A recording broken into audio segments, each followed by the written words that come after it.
We are overrated. This is overrated. What is overrated? Probably recording your own voice while doing a 1.5 hour podcast. Episode 4B. I messed it up a little bit. Here's a re-recording. We're going to talk about telling a player's tale and basically the narratives, and what better guest could you invite for that than the weaver of tales in Overwatch himself, Volamel. Would you like to introduce yourself to the audience? Hey everybody, my name's Joe, or however I put myself on the internet as Volamel, I guess. I write for Esports 7 as a freelance esports writer. And yeah, I like narratives and stories, and I try to tell them in the best way that I can. Yeah. I mean, one particular story that I guess was sort of your breakthrough, even though you had also pretty good articles before that, was obviously the one that was many times mentioned on the OGN broadcast for Apex, right? So it was called The Path of Gold, exploring Overwatch's potential Royal Road. And I guess that was a topic that was before in other Korean esports. And how did you encounter this topic? So within some of my previous viewing experience, because this is the first time I've actually kind of broken into any kind of esports community as a, not even really a community figure. I don't necessarily consider it as a figure, but I help, right? I did watch a lot of StarCraft, so I knew about Brood War like in the early 2000s, like 2004, 2005. I didn't really watch it heavily. Like there was a couple of videos, like I think there's a video of online about, a Korean commentator yelling plague over and over, and it was funny, and I enjoyed it because it's something that I grew up playing. So, the more I delved into it, the more of the story started to really, resonate within me, and one of them was the Royal Road, and how you could, break into the OSL or the MSL and just go and win the whole thing. And it was really interesting. I think that was probably one of my favorite pieces that I wrote so far, and one of my favorite storylines throughout the entirety of esports. And I think that's something that I wish more people would look into to kind of take to their esport too. So yeah, I think it's one of my favorites. Yeah. And I guess since then you have sort of tried to, I mean, it makes sense if you have success with such a topic. You have tried to also look into the other avenues where Korean esports, provided some,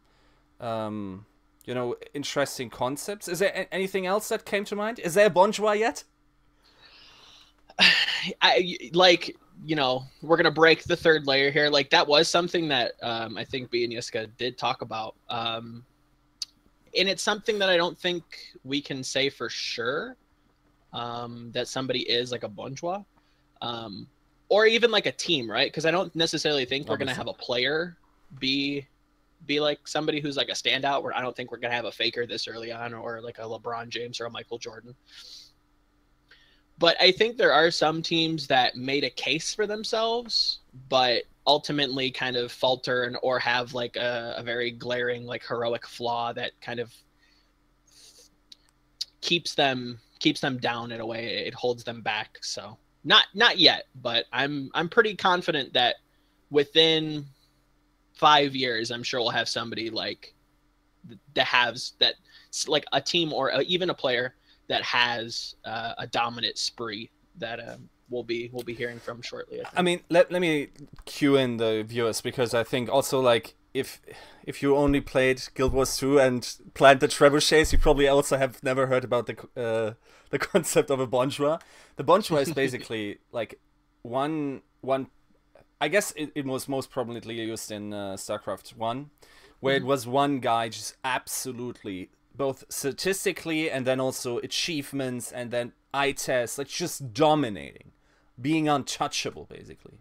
So for instance, like a certain period of time. Yeah, and I think like at the moment you would probably be crucified by these elitists, right? To just mention that it's possible in a 1-year-old game where there wasn't just one team that completely dominated this 1 year era to say that there was a bourgeois. It's basically unheard of, right? So if we think about bourgeois, there's obviously like, you know, Flash, like the Flash, Nada, July, and I Love Move, and Boxer. I think are the 5. And then like considered. Just consider that the Boxer mention always gets people heated, because he was obviously like a big personality, just not as dominant as these other guys, right? So yeah, I guess in that regard, I think I heard you talk about team colors too. Like, could you? What it was something that I had kind of brewing for a while after that Oversight episode with Bishop and his kind of explanation of, you know, the Koreans' synonym for style. It's more that they have a color, not a style, right? And I thought that was really interesting in kind of an imagery perspective, to where, you know, each team is defined by a color, but they're also, you know, their graphical artist, you know, gave them a color. So maybe that could be played up, like, is Cloud9 more of a blue team? Like, is that interesting? Like, and it ultimately for me ended up getting cut because it was hard for me to just like explain why each color was important, or like what it meant to me, and it might not translate that well to the viewer or the reader. So you're also colorblind, so that's I can't see, I can't differentiate anything, so it all just got cut. I mean, even Goethe himself tried to do this, and he actually in his lifetime thought that color would be, like, his color theory would be the most impactful thing he offered to in his work. Obviously, it's far from the truth. So, like, you know, color is just very subjective. But yeah, and I think what you're also known for, or at least that I really value in your writing, is that you seem to be very early to these narratives. Like, as soon as they develop, it's not like your style seems to be there before it happens. So to prepare the reader and to, you know, kind of build the anticipation. And that's why I really like it enhances my personal enjoyment reading your articles, also Radon's, to just, you know, have this expectation, then think the kid got it wrong again.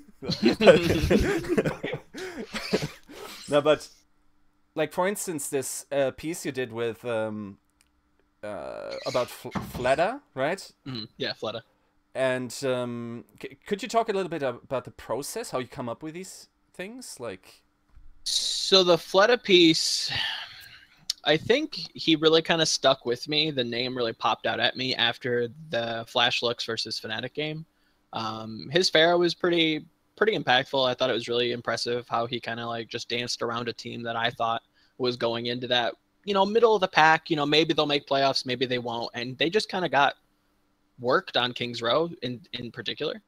And the name just kind of stuck with me, and I you know, tried to keep my eye out for Flash Lux in some of these lower tier teams that, you know, maybe they do have like a star on their team, and the star for Flash Lux is Fleda. Like, he's very obviously and noticeably, if you watch some of their games, like, he gets most of the kills. He has, you know, the team kind of is formed around him so that he can then carry the game. Like, even like I think OGN actually has like a highlight clip of like some of the Flash Lux games that I actually did, I think, include in the article, where there's a clip of him like going crazy on Tracer and like getting a bunch of kills, and then there's a clip of him or his teammate Modern actually hitting a huge graviton surge, and then he just goes off and like slices everybody up as Genji. So it's like, even when he isn't carrying, he's still kind of carrying, if that makes sense. Like, he always tries to either play up to his team's potential, or, you know, takes the reins and just runs with them and goes crazy. Okay, I'm going to jump in because I heard numbers, and you know, yes, like, numbers, guys. I'm the stats guy, so I also saw in this piece, the Fleta piece, that you also, you know, used some metrics that me and Winston's lab, because I'm collaborating them, and especially I'm just trying to create tools to measure player performance. And, you know, then you have like Baroi and the Winston's lab team to actually implement this, so as you can get for all the players, for example, some stats. And one of these metrics was PTK, which means how many of the team skills a player has secured, the percentage of the team's kills he has secured. And I consider this a good metric for DPS players because securing a kill is essentially shifting the momentum of a battle towards your side. So no matter how much damage you may do to a player, if you don't kill him because of the healing potential that the team has, any team has, essentially with any in the game right now, it can basically be negated. So it's essentially that you've never done that damage. You have that pressure you applied didn't translate to something that carried on afterwards. And that's why I think that securing a kill, no matter how small or how much small percentage of damage you have done to secure a kill. I mean, you can even just get a chip away that one HP on the hero health bar, and that's insanely good in some cases because it's one guy down, so you have like 6 versus 5, and you can also carry on that momentum by securing other kills. And I saw you, for example, you are probably one of the first writers, if the first after me, that you introduced this kind of metric in your writing. And I want to ask, how do you see this combination of stats and narrative? For example, if you go too much into stats, then you're going the boring way. It's like, I'm going to talk about this guy, and he's like this, and then there's the other guy, and he's like this. Or you're throwing percentages, you're throwing like decimals, you're throwing whatever kind of number because you find it fascinating, but it doesn't translate that well to a narrative. And on the other side, you can have like pieces where you have absolutely no numbers, and they still create hype, for example. Yeah. So what's your take on this? So when I look at like kind of writing a piece, or even when somebody asks me like to like review their creative writing piece for like high school or whatever, like just a for fun, like creative writing piece, they throw it at me and they're like, well, what do you think? And I read it, and I kind of always seem to, for whatever reason, equate it to cooking. So when I look at like a meal, right, and I'm eating the meal and I'm like, this is, kind of bland. You could kind of imagine that to be like an article that's just too heavy on stats to where there is no flavor. But if you go like too ham on like the creative, like narrative spinning, all kinds of analogies and metaphors, then it's too flavorful and you don't really get to enjoy some of the facts around it. So you kind of have to find that happy medium of flavor and kind of supporting the flavor in a way. So you kind of have to have that like 50-50. And for the Fleta piece, there were so many stats around him that kind of did support it. But it was hard though, because a lot of his stats weren't like amazing, but then you found the couple that like actually were, like his Genji and his Tracer, barring the fact that he actually hasn't played too many games on the Genji and Tracer. I think he's probably like 3 or 4 like matches into those. So it'd be interesting to see how they extrapolate onwards.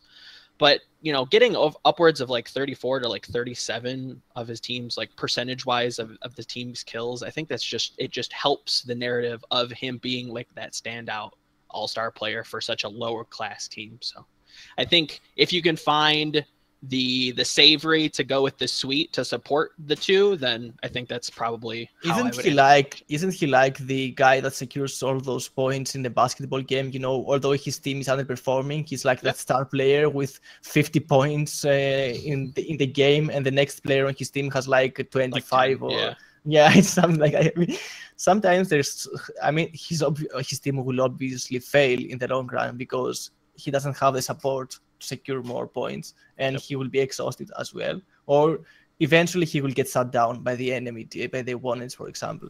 Now, did you have like those stats heavy narratives, or some stats heavy articles in the StarCraft scene? Do they exist? I mean, they do. Obviously I didn't write them. These are like my first like ventures into like writing anything.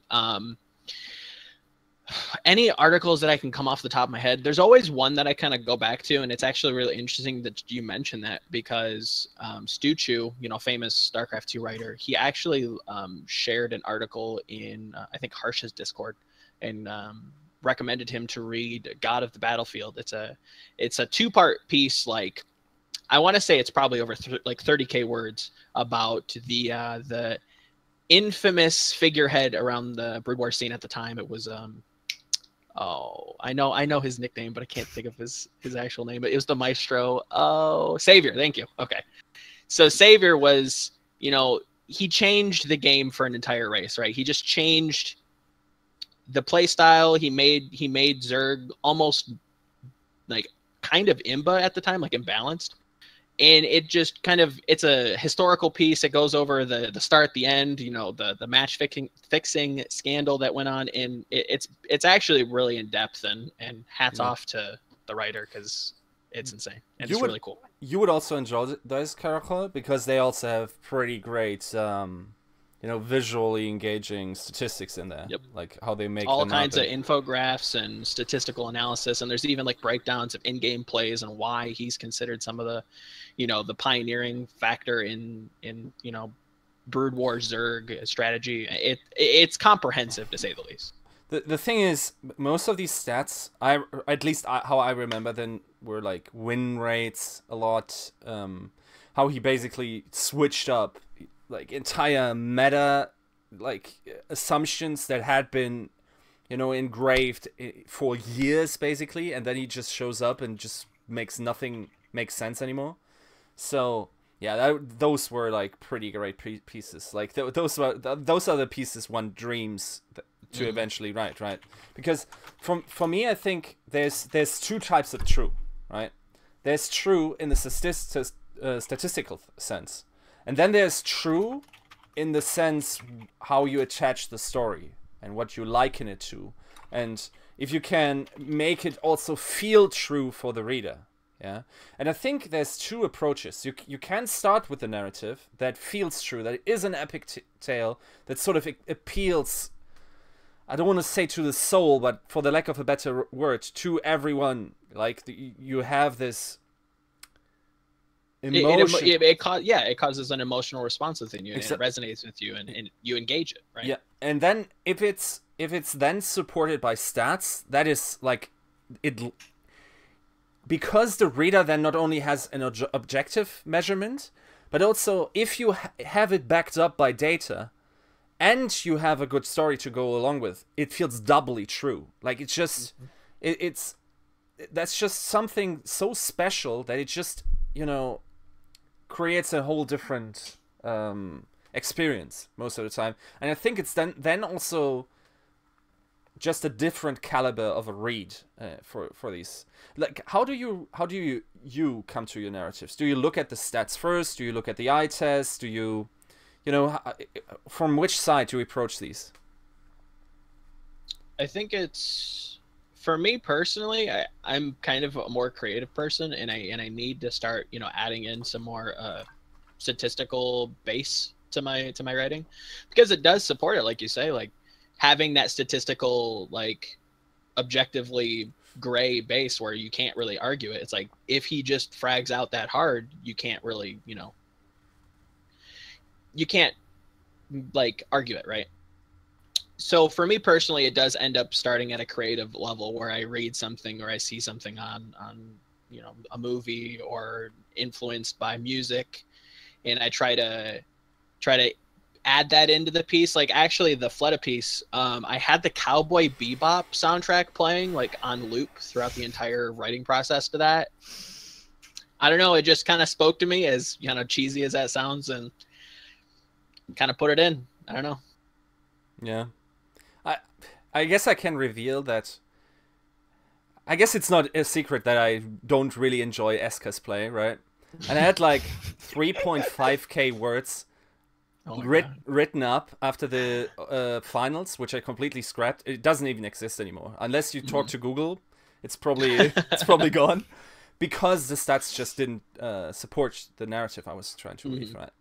So it was basically called Modern Eschatology, which was like a pun based on, you know, the end time scenarios, and how it's completely overhyped. And there's in Eschatology there's always like a messiah that, you know, tells the story of the end, and that would have been him, and blah blah blah. But then I look at the stats, and the guy has more kills than Stitch, and, you know, even though I still think he played worse in that final, it's just not as true.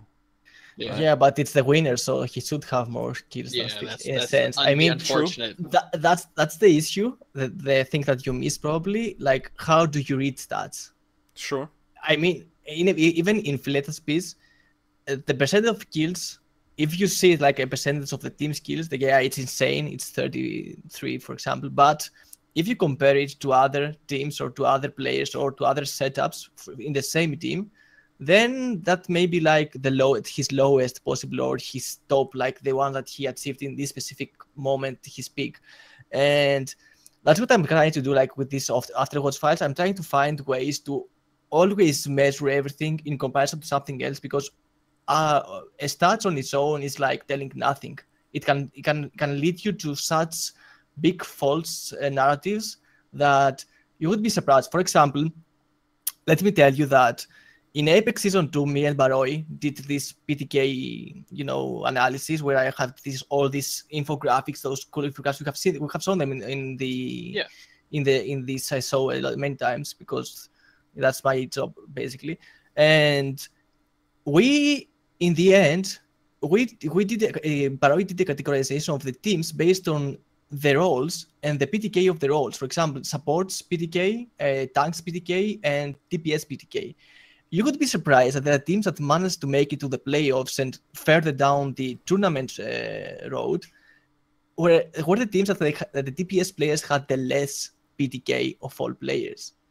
Teams like BK Stars, Combox Spirit, like they had like 40%, 50% of the team's kills attributed to the DPS players, and teams like Runaway or not Cloud9, like Luxury Hawks Blue, they had like 40, 35, something like that, which means at essentially the teams that are hard carried by the DPS players have big flaws in their play, because in crucial times those players will be dead, and they won't be able to make the turning point. They won't be able to turn the tide in a match. Essentially, if you're hard carried by your DPS players, it means that your other parts of the team are underperforming in a sense, like supports and tanks. And I mean, this is what the stats tell us if you do this comparison on team level. So everything that you have to evaluate as a stat, you have to evaluate it based on other factors as well. And that's something I do.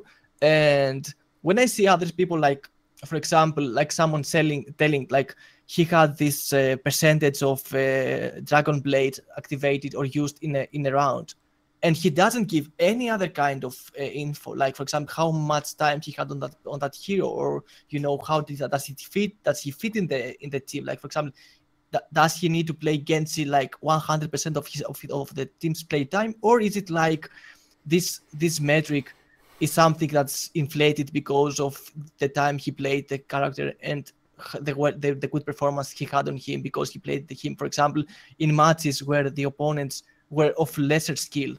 It wasn't like the grand finals or something like that. Right. So if you put all this into perspective, you can essentially see some some narratives that have been played out in the scene so far as false narrative. Like, I mean, and you will probably laugh, for example, at guys that were supporting that, Lunatic High was the top dog, or the favorite going into the finals of Apex Season 2, where I have like the entire opposite opinion. Like, Lunatic High was probably one of the contenders. I mean, there probably wasn't any kind of favorite going into the Apex finals. And if there was a favorite based on stats and based on your knowledge of the scene and everything, it could be Runaway, because they had won against Lunatic High. They had the map pools in their favor. They had the people like to decimate the enemy team because they had done it already once. So you can't really create narratives having Lunatic High as the favorite going into the Apex finals when you have all these stats arguing against it. But again, you know, like if you're going to broaden the picture and you're going like deep into the Korean scene and you show all these things, for example, then you're blinded by the flash of the king's jewelry and everything such a thing, and you don't see, for example, that he's still bleeding internally under his flashy clothes and, you know, setup and whatever. Well, what's the better story? The king then winning, or the king that is bleeding and basically on his knees coming back for one last slash and getting out? What, like, if we had before the final started, if we had accurately, according to stats, displayed Lunatic High as the underdog, would that have been a better story? For me, definitely. Like, you have the king on his knees, you have the team that is one step away from chopping his head off. Like, you know, you have like the new king on the throne, and then the king comes back up, you know, like what was Theoden in Middle Earth, for example, Lord of the Rings stuff, like the return of the king, whatever you want to name it. I mean, it was there. The narrative was there, but no one noticed it because no one put these stats and, you know, this format play into perspective. They didn't notice how the tournament format plays out for the teams until very late. I mean, I was the guy that pointed out, obviously, and people probably did not care about it even in the end. So, but by the way, what would you slash ahead of with? What kind of tool would you use? Hammer. Like in the situation, it's Kaiser. Like, I mean, it also fits in. I mean, like, you have Kaiser killing the king. I mean, it fits with German storyline and such stuff because Kaiser is above the king in some sense. So, I mean, you can play with so many things, and all of them based on stats. Like, Volamel, what kind of tool would you use? Would it possibly be a sword? It could be. I mean, or any other weapon of the week I so choose. I spin my little board. Oh, apparently it's a scythe this week, guys. Next piece is gonna be about throwing daggers. Who knows? Okay, talk to me, Sleepy Hollow. Like, how did, like, what was the issue with that piece that you wrote? So okay, let me set the frame. You wrote an article called Unsheathed, revealing the North American Overwatch armory, and you likened North American players to, you know, certain weapons, epic or I guess epic weapons from history and mythology and everything. So how was the reception by the audience, and how do you explain that? So the overlying theme that I got from the community was that in relation to like cooking again, because it's the easiest way for me to explain it, it was just like packed full of flavor and like nobody got anything out of it because it was just like a party in their mouth and they didn't know what was going on and they came out like disoriented, right? Or they just got bored halfway through because they were like, I don't know where you're going with this. So I think it was the problem that there was just too much, and then it kind of deviated from its own track in a way. So it just didn't hold the theme the entire way through, or didn't hold like a specific story throughout the way through. I think probably what would have been better is just to break it up into 4 separate pieces and then write and go more in depth so that each team or each player had their own stats behind it, but I couldn't necessarily fit them all in like under like a 2K word kind of self limit. So yeah, that was, you know, what I saw as a vulnerable point of the whole. There were no beheadings. Like, come on, man! You have like all these Hollywood productions going out the ham with Game of Thrones and, you know, bloody messes. And it's hard to write a narrative when your character dies halfway through, you know. Said George R.R. Martin, never. Well, that he has like he has, you know, he has 30K word limit. I'm trying to like limit myself because, you know, nobody wants to read an epic poem these days. Well, statistically, the sites I've written for, at 600 words, it starts to go like, great audience we have. Yeah, right. or shitty writers we are, I guess. I hear that. We need some stats to go by with it with this statement. So I think often the problem I encountered was if I liken Overwatch to another thing, because also of the world limit, if I want to transport the emotion of what I'm liking it to, then I either need to pick something that is so common that everyone understands, Yeah. or I need to do a very good job at explaining it. Yeah. And even, like, I had this meme piece, right? More or less meme piece, called Tivik, the Many-Faced God. And I think in many ways, and I actually intend to continue the series at some point. In many ways, I don't think I was wrong in what I did. But honestly, the most upvoted comment in that thread was, well, nobody knows, or too few people know Game of Thrones. You know, Game of Thrones, the most watched show in the world. Right? So, and even then, like, the title of it kind of explains the piece. You don't really need to know Game of Thrones to know the many-faced god. Well, okay, well, if he has many faces, maybe he's just good at many things. Like, I don't know Game of Thrones. I don't watch Game of Thrones. I got that from the title.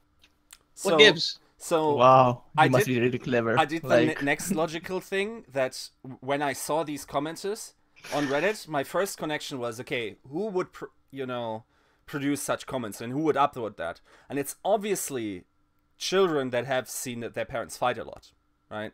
Complete mess of a marriage. So, okay. So keep great going. Great segue. And I wrote "Don't marry the meta" because basically my lesson I learned was, okay, I need to pick some more general topic that everyone understands. It's about, I likened dating and, marrying, getting kids and everything to the situation Envious was in, and said, like, okay, if you now, and that was before while they got Mickey, right? Yeah. At first I looked like an idiot because they obviously won Apex Season 1 because of that. But after that, it was actually quite interesting to see how the team continued to develop. And I think most of what I predicted there eventually came true. Mm-hmm. And for instance, I still hold on to the proposition I had here, which I called the polyamory. So I still think that they should have kept Hulk around and should have just, gotten Effect instead. And now, I still think it could have worked. Or even, like, why Louis really has only been a factor in the NA tournament they played, in the OMM, right? Mm-hmm. So, yeah, like, that could easily still be Hulk, and he could still be impacting the team. And he obviously has, the knowledge, and, he was sort of like the core of the team. And to break that up is sort of like a marriage ending. So, and it was a good thing, right, for the longest time.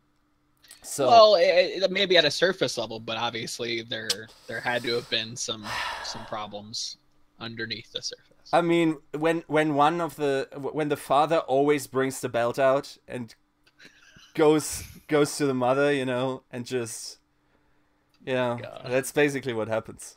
Tragic. And the worst thing is, the father has very good aim. So I plead the fifth on that one. Okay. I think we've gone too far with this divorce. Okay. Analysis. So let's flee into the woods, right? So here, great segues today. So okay, you came up with this. I think personally, from a writer's point of view, the introduction of that was probably the strongest you've written so far. Like, I really like the language of it, so let me represent it. You called it Out of the Woods, a brief synopsis of pine and flower, and you basically, it's just fortunate that these two dudes have floral names, and I guess you were the first. It's like, everyone's like, oh, dude, Nanohana was such a better name, and Volamel's like, yep! Content trap snapped, let's go. I mean, to be fair, like, you could take it. I could have easily used Nanohana or Nanohana, however you want to say it. I'm American. I have, like, flat A's. Anyways, you could liken it to like the Japanese word for flower is like hana, so you could still kind of spin that the same way. So maybe, but yeah, it was a really fun piece to write. It was very colorful. I'm surprised it didn't get. To me, it felt kind of as I was finished with it. It did feel a little empty. Like I didn't have that statistical base that I probably could have. But yeah, I don't know. It was fun to write. It was really. It felt like I was really telling a kind of a story in a way that really isn't true, but in a way that it kind of is true. And then at the very end, predicting, you know, the reuniting of two longtime friends, possibly at the Apex Season 3 finals. Is it reuniting though? Is it reuniting, or is it just one coming in to fill in for his injured body? I think it'll be a reunite. I'm gonna pick up that Genji sword you can no longer hold. I'll show you. Carry on your legacy. There you go. There you go. Passing of the torch. Personally, I feel like it's more like it rather than actually both of them playing on the same team, unless obviously they're going to go for triple DPS. Yeah. Which up to a point, I think it's been negated by 2-2, and since Luxury Gods Blue has like this great 2-2 comp, then do they need to go triple DPS? I mean, it's like it's something in their kind of tool belt that they can use. I think that it's very possible that they could come out of the gate with Flower Pine Sabiolbi and then sub in Mako. It's possible that, or like maybe I think you probably want Jonas in there just to sit on Monkey, but then you just bring in Mako on the Assault or Hybrid maps just to see how that first game goes. I would particularly like that, but you know, we'll see what happens. You know, Epic Season 3 has so many unknown factors for me. I mean, we all did and participated and gave our predictions in that Radon's interesting piece. Like, you know, where some people explain their opinions in 3.5 paragraphs. Dude, and that cheater. An absolute cheater. Anyways, so I also did about it, but I haven't really made a piece about my opinion for the Epic Season 3 because I see so many factors upsetting everything that maybe is considered like the expected outcome. For example, the new rule that gets you to substitute a player mid-series. For example, your tank player has an abysmal performance on control map. Immediately for the hybrid map, you get him switched, and therefore you have a new setup, a new team with new dynamic. Essentially, it helps the reset a lot better because, you know, when you have like that guy with less experience on the team and his first appearance, and then he loses in such a fashion, you know, that's 2-0 stomp on control, and you have to move, you have to go through the hybrid map. I mean, basically your mentality is not the best. So you have this rule that applies to this specific season of Apex, and to be honest, many of us, I mean, Whiska also already mentioned, like, we had this kind of concept, like many like substitutions and 7-man rosters or something like that being introduced into Overwatch. But, you know, you find about this on the very first day of the tournament. I don't know if people had inside info on these rules beforehand. I assume they did because that Louis injection to Envious was like, based on his interview with Elpion, like, he was pointing out that maybe he was introduced to the team as like that 7th-man guy for the Apex Season 3 tournament where they're going to participate. So you have this rule. You also have the next thing that happened in this season of Apex, like the expansion of the map pool. Every team can now pick any map if it falls in the specific game mode that they're going to play. So essentially, you're increasing practice time, and at the same time, you're not really helping the other team or, you know, the defending team or whatever to prepare for combinations or strategies that they may be they maybe see on that specific map. I mean, unless you have inside info on what are the best maps for your of your opponents, then obviously you have low expectation, or you are preparing like for for default setups or something like that. You don't go in depth. This is a big flaw of the Western tournaments, where you have like the entirety of the map pool available, and therefore you have little to no time to practice all of the maps and to get like top level strategies in all of them, like the combinations, the successions of the kills, all these things. So these two factors were enough for me to throw all my expectations out of the wood. I mean, right now, if I see Rogue like winning over Lunatic High, I won't be surprised. If I see like whoever, I mean, if I see like Combo Spirit in the finals, in the grand finals, it won't be a surprise for me anymore. I mean, it can happen because of the way the tournament works right now, which is like a huge upset to what we considered so far. And these are the narratives that probably one should consider going into Apex Season 3. I mean, you talked about like the reunion of Pine and Flower, but I can talk about like how a patch will hit before the finals this time. We've seen it happening before the quarterfinals in Apex Season 1. We've seen it happening before the semifinals in Apex Season 2. I can sense it happening just before the finals. It will be like 1 week before the finals or something like that. Just surprise. Kong to Panthera. Ah, boy. No more. Your triple DPS, your tanks are sent to oblivion. Orisa is the new meta. Deal with it. So, anyways, not impossible, right?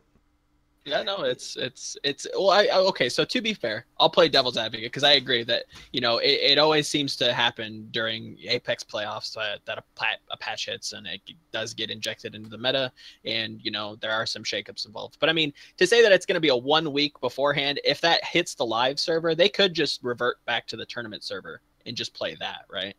So it'd have to happen like a couple months beforehand to where the group stage 2 would be played on the live patch, and then the transition, that long transition into the finals, that could happen. I mean, that's something that we also have to take into consideration, that long transition into the finals. So the meta won't be a huge flip-flop, but still you can hold another asterisk over that title and say like, well, this was a different meta. If we still have the same meta, maybe the Kongdu Panthera does win.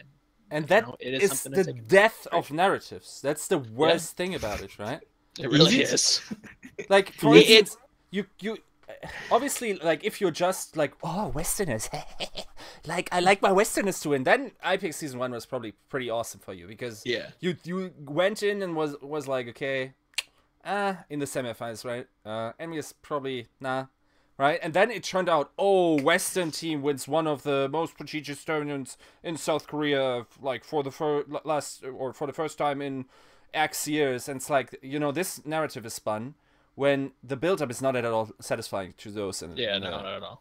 If you actually knew what was going on, it was it was cool at the beginning, right? It's like, oh, Rogue picks, Envious and the group stages, and then they come out ahead, like, oh, what an upset, and then they continuously upset, and it's just like, okay, well, and then the matches just got worse and worse and worse, not on Envious's behalf, but it was just like the way that the tournament ended up falling out. I was just like, oh, cool, Envious versus Rogue, oh, cool, Envious versus Kongdu Unsi, and I'm like, this wasn't very fun. Yeah, I know. There's and that's why that's the biggest problem with this 1 month break in there, right? That we have absolutely the chance, even almost a given, that the meta will be different in that time, right? So, like, this becomes increasingly unpredictable again, right? Especially if you can switch players within the series. So if they release the map possibilities too far in advance, then you have like super specialized game plans for every single map. And then, do you guys know that if you can switch infinitely between these 7 players, could you like switch 7 times in a best No, I think it's only limited to 1. You can either have 1 timeout or 1 player substitution. Okay. Yeah. Just 1. Okay. But like you actually raise a good point. If there is, let's hypothetically say there is going to be a patch, and let's say, Junkrat's the new meta, guys. Everybody get your Junkrat players out. We're practicing Junkrat. The addition of a lot of these 7th men on the team, during that time span, let's say the patch hits in the second group stage, they can have that 7th player then start to practice some of these weird off meta picks, or these new meta picks, I should say, to break out in the finals. So maybe we do see Louis come in for Envious in the finals. Maybe we do see Guido come in. Maybe we see some of the other not random, but other 7th men on these rosters, or maybe even 8th men come in and really kind of show some odd strategies in the finals if a patch is to hit. Yeah. And that's Jesus. Like that's just the worst, right? I don't know. And it is kind of the death of certain narratives, but it really kind of, it's an interesting battlefield when you kind of approach it to where it's like, yeah, you could make predictions that were completely, representative of the meta during the regular season, and then when you get to the playoffs, there's a new meta, so they kind of get thrown out the window. But it's the birth of some interesting new ones. Like, nobody was going to say that Runaway in season 2 would have made the finals after being, right on the border of relegation, right? They did do really well from relegation. Runner restructures the team. He takes them all the way to the final, you know what I mean? And, that is kind of due to some of the meta shifts in a way, or, maybe it was just Runner. So it is a death, but it's also a birth in a way.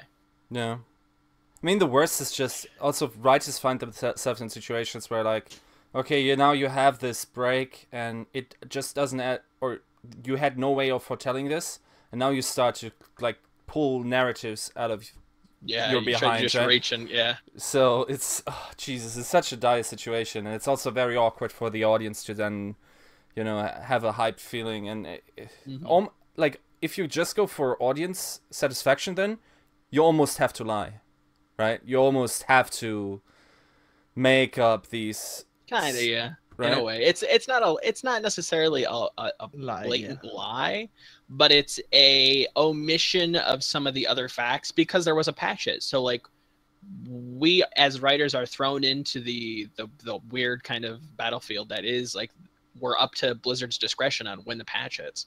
So if a patch is to hit, then the meta and the narratives have to start to shift, and you have to have some sort of proof. I mean, the problem is, if Fleshlux now upsets a team, the first article that should realistically be written is "fuck patches," not "wow Fleshlux," right? Yeah, kind of. I mean, it could be a little bit of both, right? It's like, oh, Fleshlux, but also, come on, guys. Yeah. The thing is that up to a point, you can't grab hype if you downplay, like, the level of a team. For example, if you count all these factors, all these outside of the game factors, like the tournament format, like, the rule of substitution, like everything like this, and you try to break it down, like how exactly the outcome of the match will be, then up to a point, you're essentially subtracting from the enjoyment of the match or of the upset or of everything, because I mean, this happens to me a lot because I have studied, for example, for the grand finals of Apex Season 2, like, if this is the map pool, then the possibility for Runaway to win the map, the grand finals match is like 70%, or the only way to upset the outcome is to go for this one and this one and this one. And if I see this happening, because I have already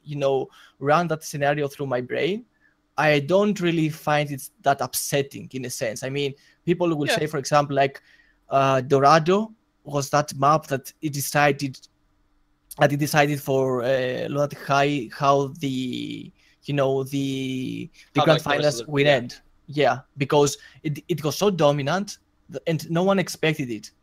But this was what I essentially began my article about how the grand finals would play out. Like, the fact that Runaway had played against Lunatic High in the quarterfinal phase of the tournament and they lost against them, and the fact that there was a patch, that there was a patch change in between, and the tactics that one uses before the patch and the tactics that one uses after the patch are different, essentially can upset some aspects of the game. Like, for example, certain maps where you have seen team playing them only once through their tournament run, and therefore you have, for example, like a certain strategy that didn't work for them, But the next time you face them, and essentially after you have also a bad that big hit, then they're going to use the same strategy. So how do you prepare for that team? I mean, up to a point, the level of anticipation for certain things when a patch hits goes way down. Like it's a tabula rasa. Like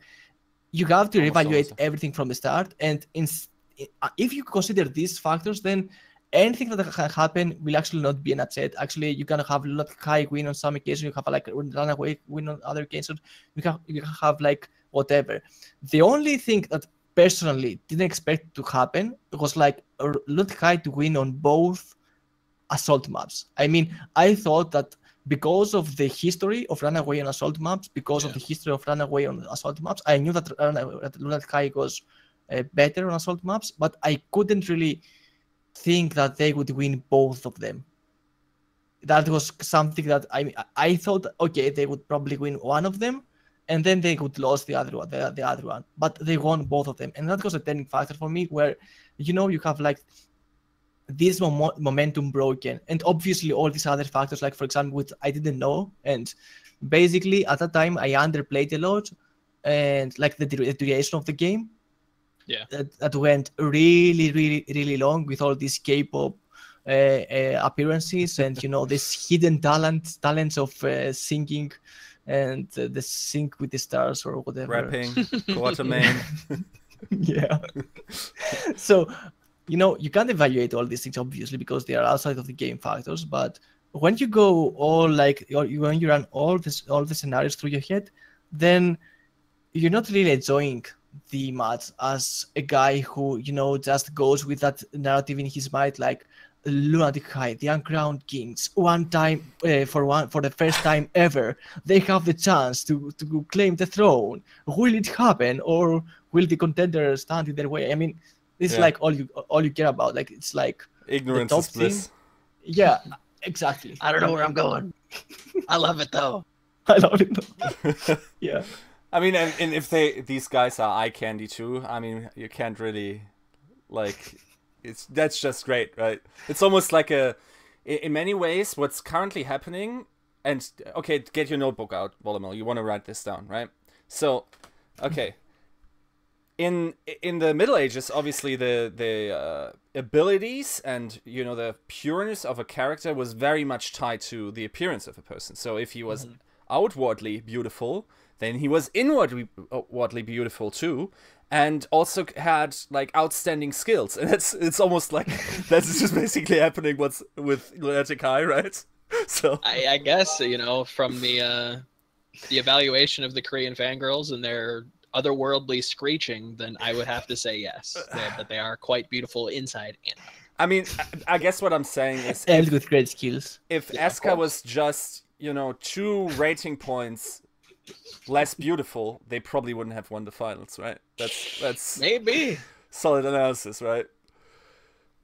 Speaking of which, I think in many ways, because we're talking about the difficulties of when we had to contribute to this Radon piece and basically everything was new. We didn't even have like 100% of the rosters announced yet at that time, right? We didn't know what the how the new rules would play out. Like I don't remember if we knew the new formats. I think that was after that we realized that there was best of 7 in the semifinals. So one thing that still is within, or makes it possible for me to analyze, is because I followed narratives in esports, and especially in the Korean scene, for so long. And then it almost becomes a tool of analysis, right? Where, because you know the actors, you almost can predict how the play will play out, right? Yeah, in a way. And you don't necessarily look too much at the stats of how it's happening, but see, okay, how for instance, has a team that was led by like this very charismatic leader, and then the leader leaves them or has to take a step back and can't invest as much time. For instance, I'm obviously talking about Runaway.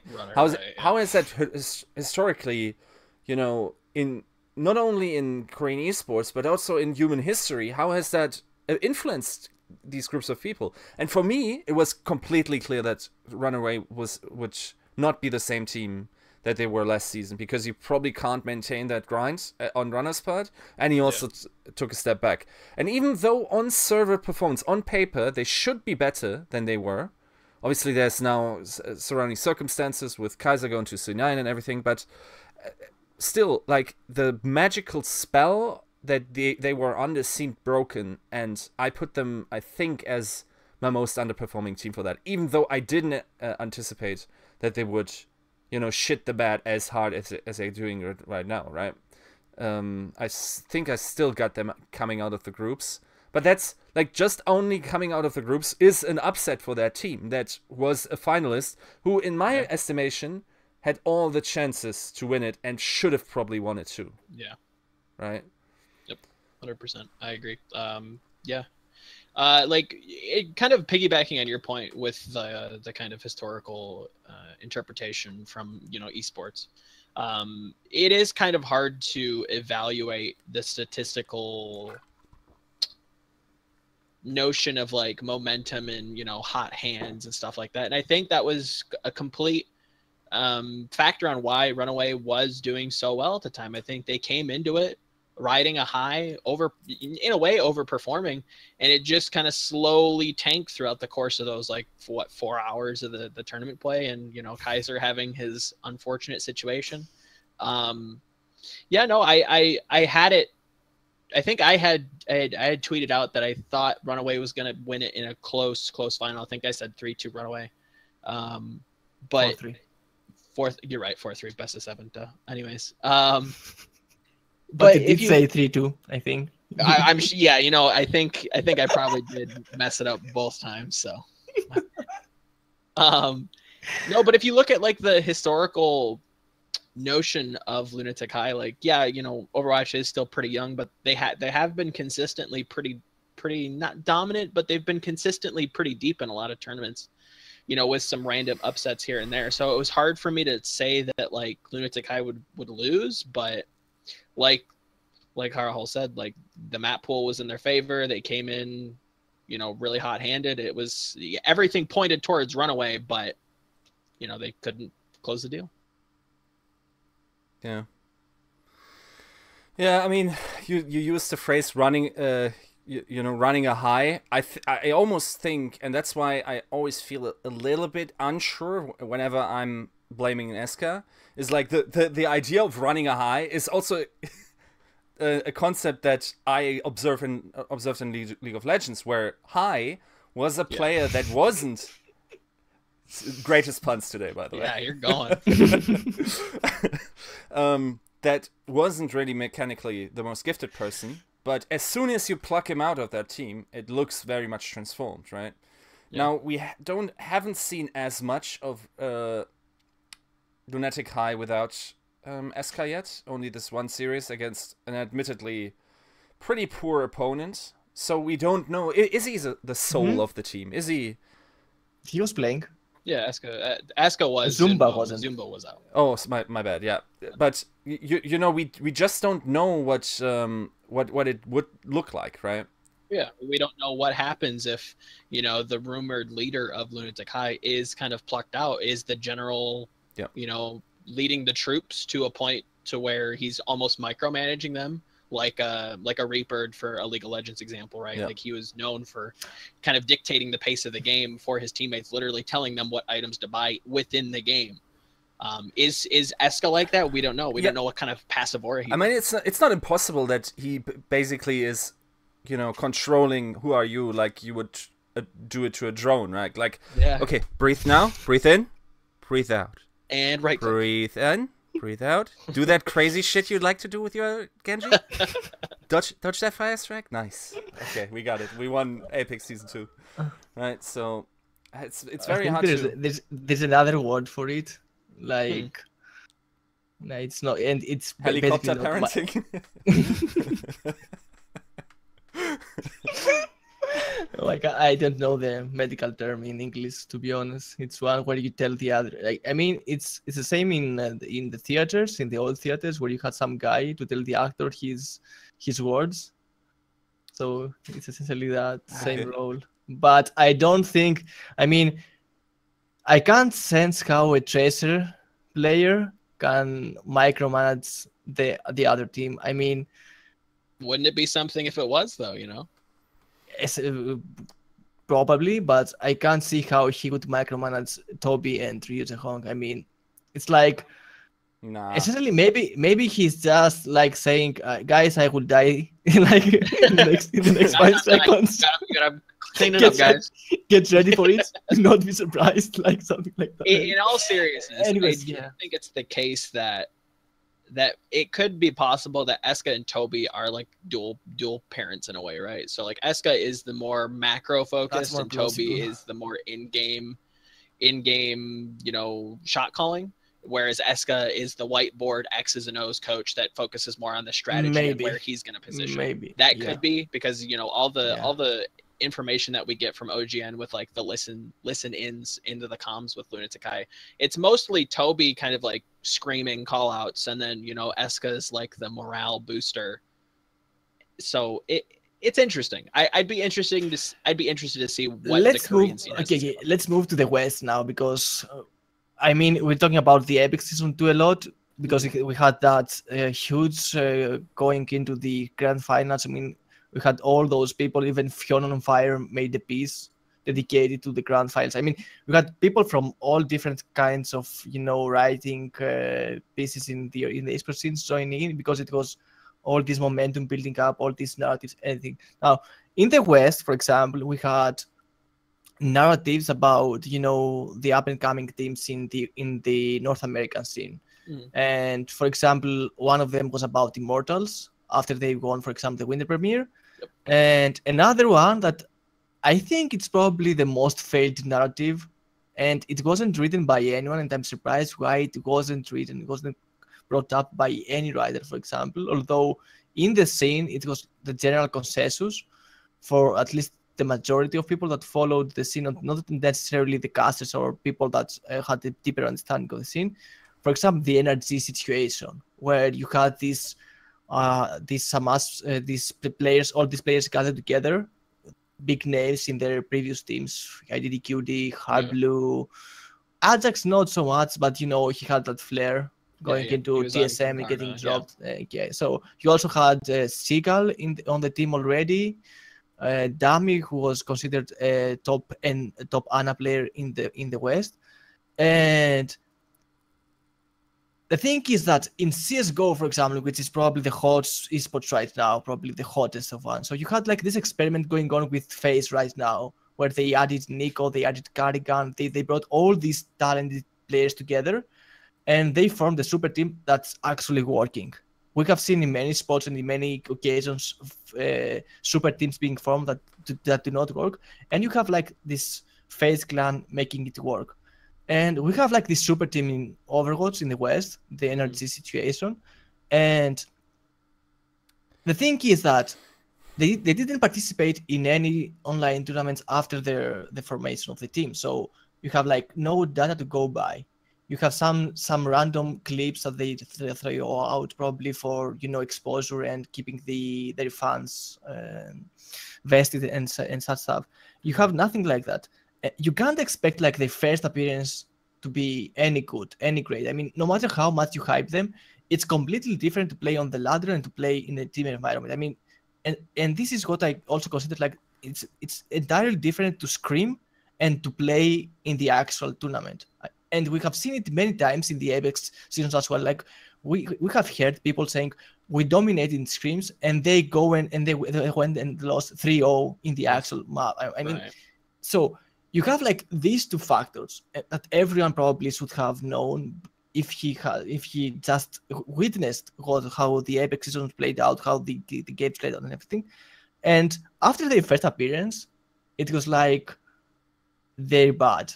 We need to change this roster straight away. And obviously, there was also this huge upset with Seagull stepping down right before their first appearance. And this was probably something that they had already discussed, and it was not like, guys, the day before, like, guys, I'm stepping down, get on with it. Right. And he hung up the phone. I mean, this was probably something in the making for some time within the team. So I would expect like people to be very much lenient about, their expectations and the criticism and anything. And it didn't go that way. It went the whole other way, and it still continues, like targeting people, like building narratives around players that they are the problem, for example, or anything like that. And there is no voice, like there is no guy that's going to stand up and say like, well, you are misled by your own fallacies, for example, by your own hallucinations, when you expected this team untested in proper tournament environment to go full ham and to go like win the whole thing. I mean, it doesn't happen like that. Even Selfless, for example, they were dominating smaller tournaments before they had that breakout in the Overwatch monthly melee, where they were like the second top team, or maybe in the first one in January they were like the top team, I think. It was right before Rogue and Envious had come back over, so I think it was probably January. I think they had won. Yeah, February it was Rogue's. I think they won the January one. So, I mean, if you don't have all these small steps leading up to the grand event, for example, you can't expect the grand event to go as well as other situations based on, I mean, the amount of talent players have. Any kind of talent you can have, but it's a team-based game. Your team coordination is what matters in the end. And this narrative is still going on, and I probably will still going on. Maybe it will also force a disband of the team. Maybe if it goes that way. The thing is, I could have, like, for me, I could have never likened that situation to the FaZe situation, because in FaZe and CSGO, legitimately for the longest time had like Rain, who was a sick player, and then they recruited Nico, who was consistently like a top 3 player in the world. Nobody on NRG was ever there. You could make an argument maybe for IDDQD. Yeah. But that's about it, right? And we haven't seen him in a long time. And even his top picks, like a McCree or something, aren't in the meta anymore, right? So for me, the best comparison to the situation was always Cloud9. The CS version, right? So you have like the streamers, a Shroud. For instance, I think in many ways Siegel is very much like a Shroud. I think he totally has the technical ability and the inherent skill, the talent there, but there's always the drag of the stream and the how it matches up, and also a confidence issue where he thinks, okay, I need to be the system player instead of the hard carry, and these are parallels I would draw. I don't know how well I think, like, I never thought of it as like a certainly not a global super team, but even in NA, it would be hard for me. I think that's possibly where he was drawing the idea of the narrative, was that you had Hard Blue, who was an outstanding player on complexity, going over the acquisition of IDDQD, Siegel obviously being one of the most highly touted NA players around at the current moment, during that ecosystem in that way. So I guess in a way, like, I kind of see what he's saying, but I'm trying to, like, maybe even think of my own little narrative to spin. I guess you could kind of liken them to maybe like Immortals in League of Legends, where they acquire Huni and Reignover, but even then it's like that team ended up working out really well, but then they sold them, or not sold them, but they let them go. So sold them like the slaves they are. Oh boy. Okay. Whoa. The thing I see is, like, there were also this meta shift that I never thought that NRG could play well quad tanks, for example. So, you have to form a team, and there are so many patch changes, for example, so you started forming your team back in December, and on January you have a major change, for example. So what you're forming up to a point, if you can't see far further in the future, in the Overwatch future, and you don't really try to find which heroes will be prevalent based on their skill sets or whatever. Then you're building a team, and then you have to rebuild the team because the paths changed, and your plays maybe right now are irrelevant. Up to a point, this has happened to a lot of teams, and the reason we see teams like the Ex-Denialer, now Yikes roster, having such a great showing in recent events is because they're playing. They have reached that phase where they're playing a meta they are comfortable on. They're playing the heroes they like, and the fact that they stick together for so long makes that narrative all that much stronger, because it's not like you always threw out pieces that you didn't like or that didn't work well when you went for that tournament. You stick with your guns, you had this like work on every small detail, and when the stars aligned patch wise, then it's your time to shine. And obviously right now we have all these teams. It's not like Ex-Denial only, Yikes, it's like also CLG Gaming or Team Liquid, having like those top Pharah players that they never had the chance to sign because of the meta didn't favor them. So in NRG's case, I consider that probably they were too quick to dismiss even Seagull, although I can see why he went the streamer's road.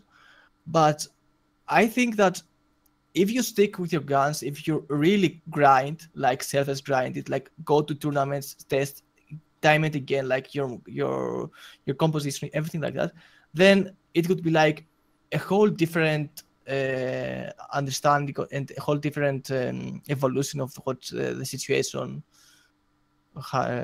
was and is right now. Like, sure. I think they probably missed that memo stating like go to lower tournaments. I mean, even if you have these great players, it doesn't really I don't really see it like it's shaming you to go to the smaller level, so small scale tournaments to just get test your metal against the other guys. I mean, scrims are okay, but you can't really 100% expect others to go full serious in their scrims. Maybe they're testing something and this something doesn't play out well for them, and it's a scrim. It's not like they're competing to get that prize money or whatever. I mean, maybe they don't bring the A game.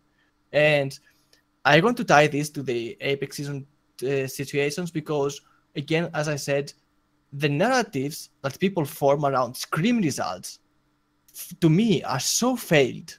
Are like the most failed narratives that one can envision. Like, if you're basing your whole expectations based on scrim results, that you don't know if teams take serious or not, if they're testing things, or maybe they don't even want to show tactics because there are so many leaks in the scene right now.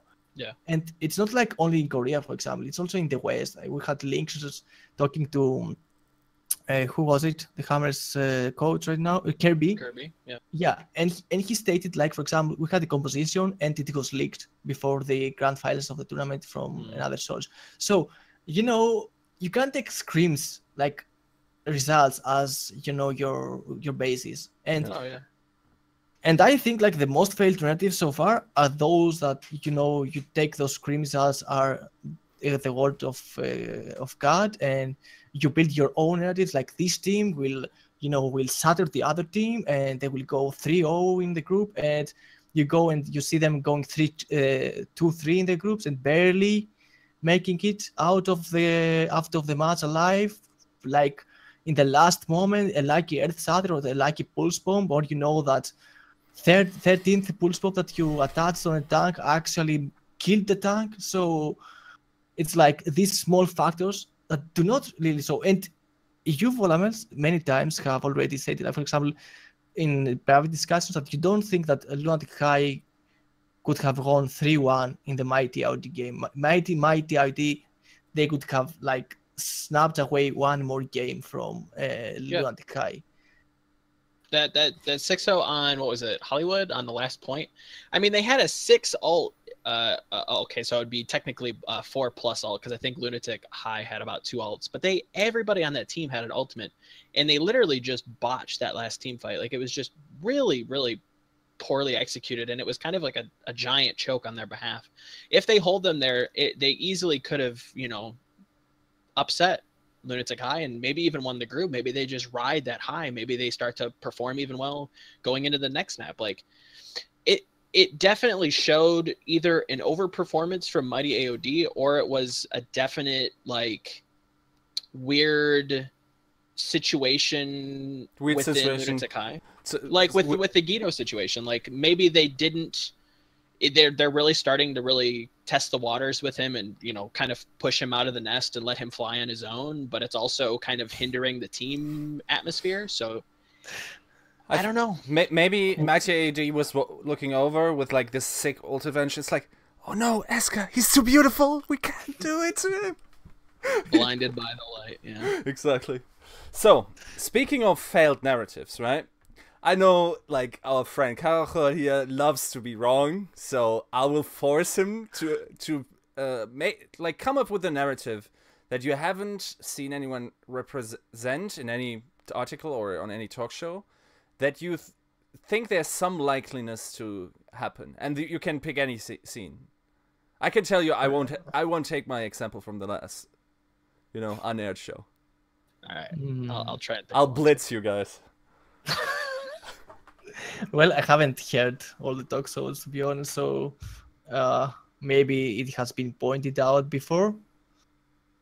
But I think that basically I'm a stats guy, so I'm also a cold-hearted guy. Like I try to see the truth of the things, and I don't really like to be unjust to players. I mean, he's a just deity. Yeah, I don't really like to, you know, to say like this guy is top, like Taimu is the best player in the West right now, because there are so many factors that have created this certain image that I don't see them working out in the long run. I mean, certainly maybe now he is, but you probably want to hold down your excitement and your, you know, it's the adjectives you use, because if you top it with Taimu, then what's above Taimu? Like, true, yeah. So yeah, no, you're right. Yeah, but like if you say I'm God and there's someone that beats you, what's above a god? Like the universe. And you know, like you know the phrase, like if it's a god, you can beat it. If it's a Buddha, you can beat it. If it's like, and he just named the other guy that came into the scene, sinking a slingshot or whatever. So. Now, a narrative. I think the greatest narrative of all is like, can Blizzard find the optimal format before the Overwatch League starts? Like,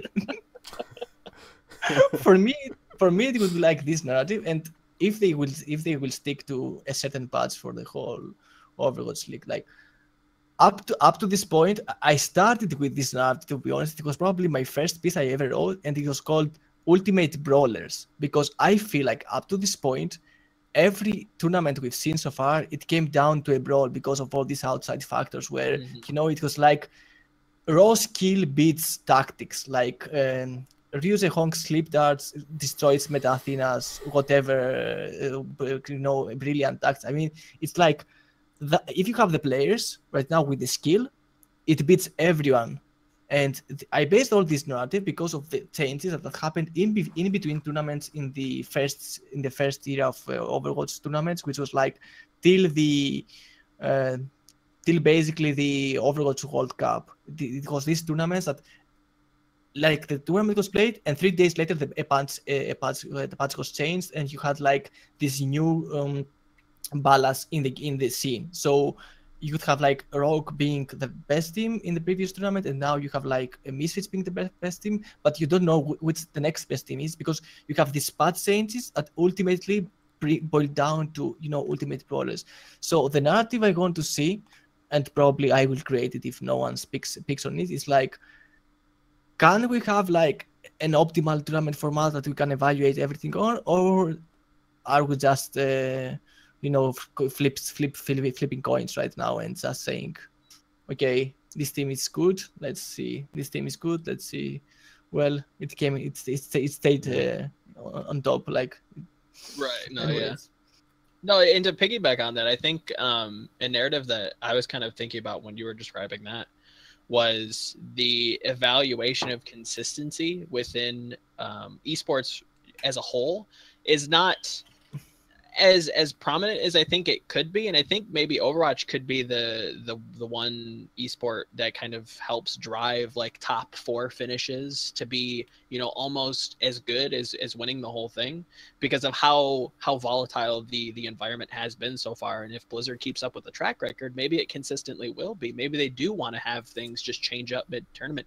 To be fair, I don't necessarily like subscribe to that idea, but if that's the case, you know, we have to kind of turn it in a positive light. So if a top 4 finish is something that's, you know, highly touted, like for instance, like in Magic the Gathering, like something that's an accommodation is getting top 8. Like if you consistently get top 8, that's you're an incredibly good player. And I think that could be possibly in Overwatch as well. Maybe top 4 finishes, or unless there are only 8 teams in the league, like for example. That's true. Like top 4 finishes would be very easy. Yeah, so we just need to know how many teams will be in the Overwatch league. I think it's as long as they consistently get there. You know that there's actually one guy that actually top placed. I think he even won 2 consecutive rock paper scissors tournaments. Just think of that. The chances are unreal. It's unreal. It's like a field of 128 players. The mind games. It's unreal. Like I would need the best coin flipper, to be honest. Yeah. Who's in the Overwatch monthly melee that's like coin flipping like complete gods right now? Yeah, it's like they're 10-0 or something. Wow. Yeah. Basically, they're not coin flipping gods. Like they're the other side. Like so they consistently just always lose. So they have to have some sort of luck coming to them in the future. So I'm betting on LG Evil. Yeah, there you go. That's insane. 2 by the power of 10, right? Wow. Yeah. Okay, so here goes my narrative. You know, I told you about IDDQD as the Arthurian novel hero. I was wrong. It's not IDDQD, it's Ajax. Holy. Okay, so hear me out. Okay. I guess recently, because Monte Cristo talked about it in the reflections with Thorin, he talked about Possible. And Possible is also one of the Arthurian novels, along with, I think, Eric and Evine. Yeah. And basically the idea behind most of these Arthurian novels, and there's differences in classical Arthurian novels and, you know, then the later periods, I think Possible is... Okay, let me sit comfortably. Yeah, I'm going to have to get my popcorn out. All right, let's go, guys. But, okay. So, the basic idea is that you have 2 reoccurring ups and downs in the hero's worth, I guess, or in the social standing. So the story starts out, he's pretty much a bum, then works himself up, and then but he flies too close to the sun. He gets cocky, right? He enjoys the goodness of his labor, but he enjoys it a little bit too much, and then he falls again, right? And then he has to work really hard to get back to this high, and then he can maintain it. Then he gets to sit at the table, right? Even though in Arthurian novels, I think, if I recall correctly, like the table round is not actually a thing. Hate to break it to you, but yeah. So basically, that's for me right now the story of Ajax. So he goes to Kangana, right, and then he works his way up, and then he therefore gets recruited by NRG, probably top-paying org, right? Most exposure, like among the biggest streamers in this league. Like by all means, some of the biggest exposure you could probably have as far as joining as a teammate, as a nobody. And then he flies a little bit too close to the sun. He says like ridiculous stuff like Koreans are overrated or something, right? And I guess on which interview was it again? We got that. The Koreans are overrated by Ajax interview. By me, of course. I don't know why he said that. It was as I'll break the third wall again.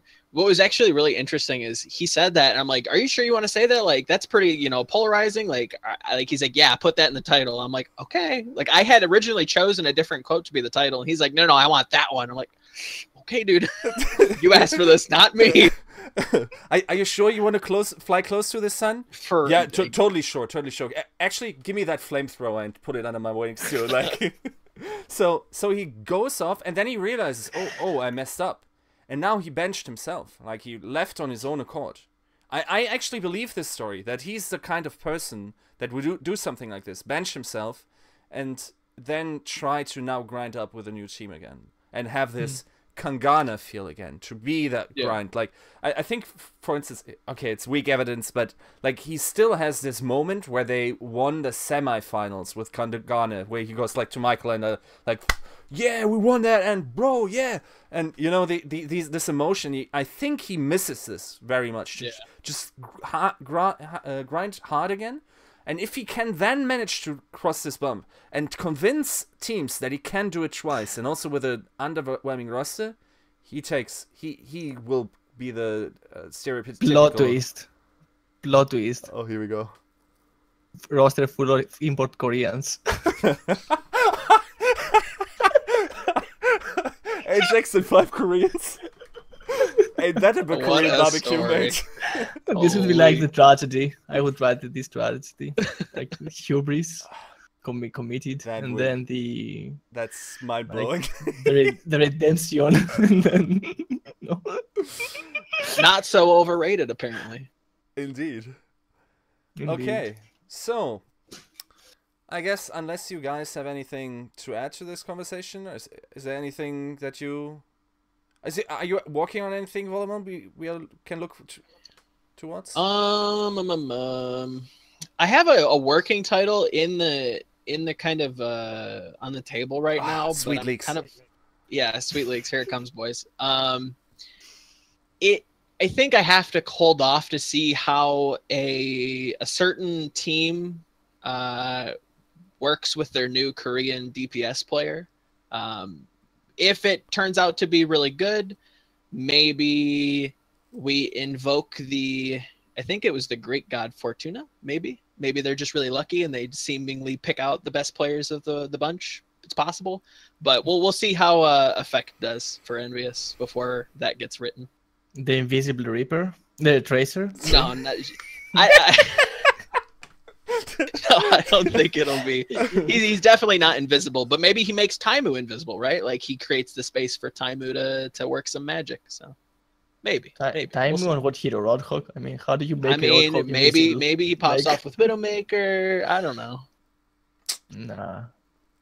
We'll see. I think Effect is because he's from the same tribe as the rest of Korean players. He's invisible to his tribe. I mean, when you go on the other side, they don't even consider you like an opponent. It's like you're the disgrace of the race, and they don't even pay attention to you. They just let you do whatever you think. They just care about the other. So he's like the underdog that rises up in a different atmosphere. No, I see what you're saying. Yeah.